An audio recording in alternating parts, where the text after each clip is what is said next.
tayo ng 52 orders equivalent to $253.37.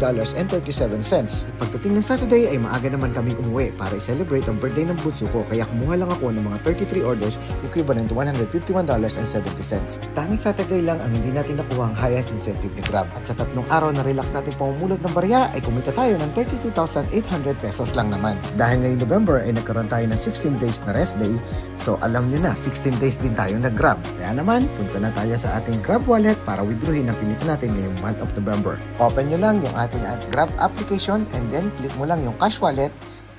After nun, click mo lang yung transfer and then select bank account. Type nyo lang yung 4,200 na kinita natin ngayong buwan na to or equivalent to 182,700 pesos. And boom! Segundo lang, nandun na kagad yan sa bank account natin. O diba, sulit na sulit yung sipag at saga natin sa loob ng 16 days. Ito talaga yung mga pagkakataon na dapat lagi natin ginagrab yung mga opportunity. Hindi na natin dapat